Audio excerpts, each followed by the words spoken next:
Assalamualaikum warahmatullahi wabarakatuh. Perkenalkan, nama saya Teuku Adib Nova Hilmi.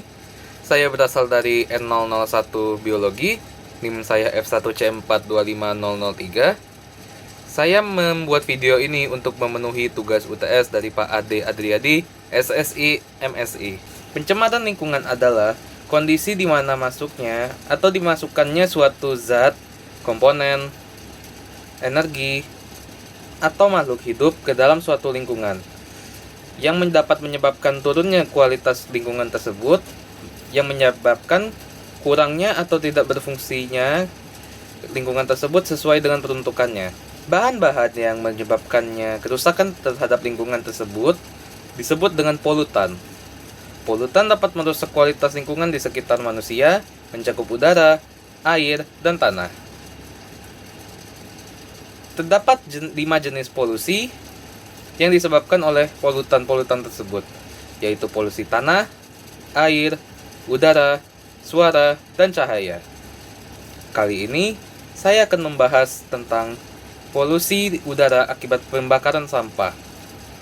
Pembakaran sampah merupakan salah satu penyebab utama pencemaran udara di lingkungan sekitar.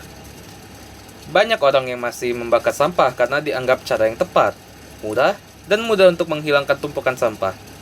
Padahal nyatanya, tindakan ini justru menimbulkan berbagai dampak negatif bagi lingkungan dan kesehatan manusia. Saat sampah dibakar, terutama yang mengandung plastik, karet, atau bahan sintetis lainnya, akan menghasilkan asap tebal yang mengandung berbagai zat berbahaya, seperti karbon monoksida, dioksin, dan furan. Zat-zat ini termasuk polutan beracun yang dapat mencemari udara. Ketika dihirup, udara tercemar tersebut dapat menyebabkan gangguan pada sistem pernafasan, seperti batuk, sesak napas, asma, hingga penyakit kronis seperti bronkitis dan kanker paru-paru. Selain itu, pembakaran sampah juga dapat menghasilkan gas rumah kaca, seperti karbon dioksida yang mempercepat pemanasan global. Hal ini dapat mempercepat pemanasan suhu bumi. Dampak pembakaran sampah tidak hanya terdapat pada udara. Abu sisa pembakaran dapat jatuh ke tanah dan terbawa oleh air hujan, menyebabkan pencemaran tanah dan air sekaligus. Zat kimia berbahaya dari abu tersebut dapat merusak struktur tanah dan mengganggu pertumbuhan tanaman. Jika masuk ke sumber air, racun tersebut dapat mengancam kehidupan hewan air, bahkan manusia yang mengonsumsi air tersebut. Untuk mengatasi masalah ini, ada beberapa langkah yang dapat dilakukan. Yang pertama, masyarakat perlu mengubah kebiasaan dalam mengelola sampah. Sampah sebaiknya dipisahkan antara sampah yang organik dan non-organik.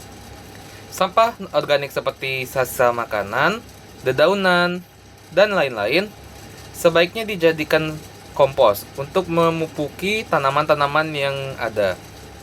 Yang kedua, sampah anorganik seperti kaleng dan sisa plastik bisa didaur ulang menjadi benda yang baru atau kembali menjadi plastik dan kaleng tersebut. Lalu terdapat pemerintah dan masyarakat perlu menyediakan fasilitas pengelolaan sampah yang lebih baik, seperti bank sampah atau tempat daur ulang. Yang terakhir, edukasi dan sosialisasi tentang bahaya membakar sampah harus terus dilakukan, karena masih banyak masyarakat yang belum sadar betapa berbahayanya dampak dari pembakaran sampah kepada dirinya dan lingkungan sekitar. Dengan menghentikan kebiasaan membakar sampah dan menggantinya dengan cara pengelolaan tanah, cara pengelolaan yang ramah lingkungan, kita dapat membantu mengurangi pencemaran udara, menjaga kesuburan tanah, dan melindungi kesehatan manusia. Lingkungan yang bersih dan sehat tidak hanya membuat hidup menjadi lebih nyaman, tetapi juga dapat menjadi warisan berharga untuk generasi-generasi yang akan datang. Berikut adalah foto-foto pembakaran sampah yang mengganggu. Asap-asap dari pembakaran ini membuat mata saya perih dan juga batuk-batuk. Selain itu, abu-abu yang bertebaran di tanah dapat membuat pH tanah menjadi asam, sehingga membuat tanah tidak lagi cocok untuk ditanami oleh tanaman. Sekian dari saya. Bila ada kesalahan, tolong dimaafkan. Terima kasih atas perhatiannya dan selamat malam.